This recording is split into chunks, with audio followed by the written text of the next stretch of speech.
A couple of days ago, new information about George Lucas's story treatments he had regarding the sequel trilogy before he sold Lucasfilm to Disney surfaced to the public. There was some interesting stuff in there. In George's episodes 7, 8, and 9, Luke tries to rebuild the Jedi Order with the 50 to 100 galaxy-wide survivors of Order 66. Leia becomes the Supreme Chancellor and brings balance to the Force again. But the real drop was that Darth Maul was set to be the main villain. Let's get into that.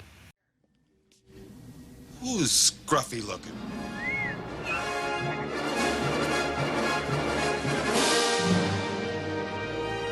Before I start, if you're new here, welcome to the channel. We do videos like this and Mandalorian reactions and Squadrons gameplay and all sorts of very cool Star Wars stuff, so feel free to hit the subscribe button and give the video a like.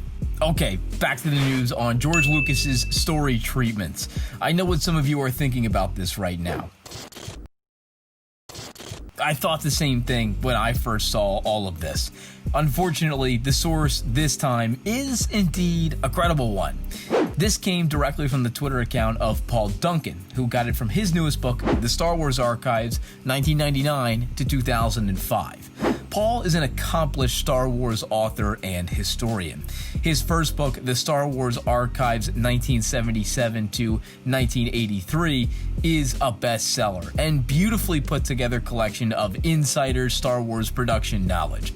He's done interviews on StarWars.com, and yes, these books are certified by Lucasfilm. The source is credible on this one. Which makes it all the more weird that, according to George Lucas's notes, he actually wanted Darth Maul to be the main antagonist of his sequel trilogy. Not only that, he wanted Darth Talon to be Maul's henchman for the trilogy as well. The story goes like this. Darth Maul trained a girl, Darth Talon, who was in the comic books as his apprentice. She was the new Darth Vader, and most of the action was with her.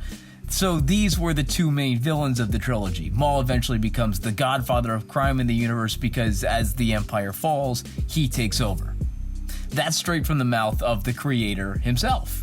Now, I'm not a huge fan of the term plot hole. I think it ranks right up there with Mary Sue and MacGuffin in words completely misconstrued by the Star Wars fan brain trust. But Darth Maul coming back in the sequel's timeline, now that's a plot hole. We can go down two different paths with this new information. The first is that we assume Disney still buys the franchise, but decides to use George's story treatments. The second is that we will assume George never sells the franchise and does his version of the stories. The first is much easier, so let's do that one first. Assuming that Disney was going to use George Lucas's story treatments for the sequel trilogy, then of course we probably would have seen a very different Maul with different goals and aspirations in Rebels. There might have been a chance that he never shows up in Rebels at all, actually. Keep in mind, Rebels airs in 2014 for the first time, and Rebels was the first on-screen Star Wars content of the Disney era. Maul's first appearance in Rebels is Season 2, which came out in 2015, months before the release of the first sequel trilogy movie. Something would have had to give, and we definitely wouldn't have gotten arguably one of the best moments of Star Wars this decade. Tell me, is it the chosen one? He is. He will avenge us.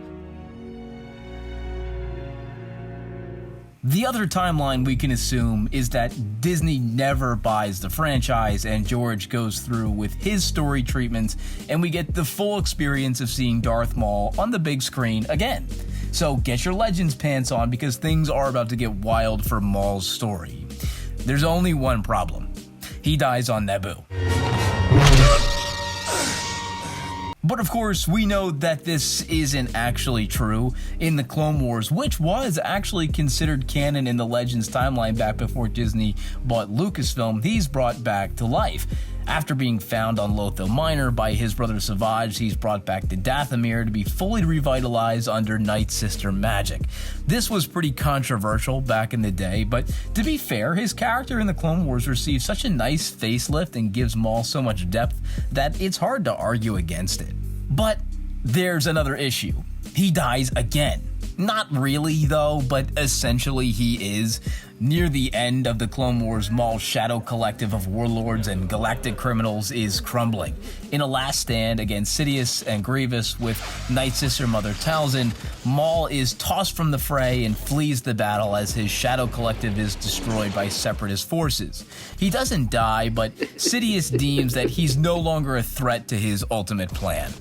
However, at some point in his exile, he does pass away, seemingly no longer a credible threat to the galaxy, but is brought back to life shortly before the Battle of Yavin by the Prophets of the Dark Side.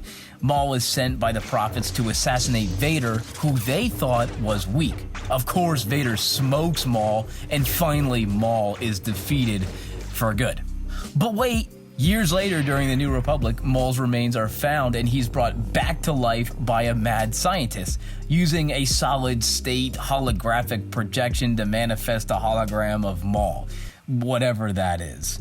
He comes face to face with Luke Skywalker. Luke finds a way to disable the life support to Maul's remains and finally brings an end to Maul. But not in George's story treatments. Maul is somehow resurrected again and gains the eye of young Darth Talon to once again wreak havoc in an empireless galaxy. Now, I know George was not a huge fan of the extended universe, but whether he liked it or not, he would still have had to work around all of these deaths. Well, maybe these notes were taken in the 1990s before Star Wars Tales 9 and 17 were even thoughts yet. Oh, here's a tweet from Paul Duncan himself. There were some ideas prior for the films in 2012, before he sold it to Disney, as related to George Ford's interview with himself. Okay, well, this makes it that much more confusing. Either way, canon or Legends timeline, George was pretty much out of luck on Maul returning to the screen. In canon, Maul is killed for good on Tatooine in Rebels, which was most likely already in production of some sort in 2012, and in Legends, Darth Maul, or some manifestation of him, is killed 4 separate times before the point in the timeline he is supposed to be the main villain. I have all the respect in the world for George, but ignoring the extended universe at the time with a character whose story was already as solid as a teetering house of cards is pretty irresponsible. Hello? I also think that bringing Maul back as the main antagonist in the story completely undermines the story of Palpatine as the ultimate bad guy. If Maul dies 4 times yet somehow still outlives Palpatine in the end, it's kind of a slap in the face of the struggles of not only Palpatine, but the characters who work to defeat him.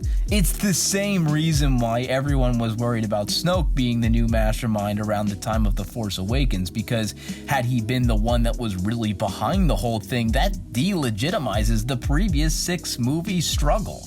Not only that, but bringing Darth Talon into the mix is sort of typical for Lucas's relationship with the EU at the time. He never really considered it canon in his own mind, but more as a way things might have played out in the universe. He would pick and choose things over the decades that he liked to pluck into his stories, and I wonder why he liked Talon so much. It must have been her cold and dispassionate demeanor, or her devotion to the rule of law. In the end, Darth Maul as the godfather of George's sequels just sort of trivializes the whole trilogy for me. If I had just these statements to go off of from Mr. Duncan's interviews with Lucas, the trilogy kind of sounds like an add-on supplement to your high school yearbook. Yeah, would you want to see all the spring events your school did? Sure, but could you live without it because everything you already need is in the book? Absolutely. A criminal enterprise as the main enemy seems like sort of a nuisance to the New Republic, and Luke Skywalker's Jedi Order then an actual credible threat. Speaking of Luke and his new Jedi Order, stay tuned for part 2 when we break that all down. And until next time, I'll see you guys later.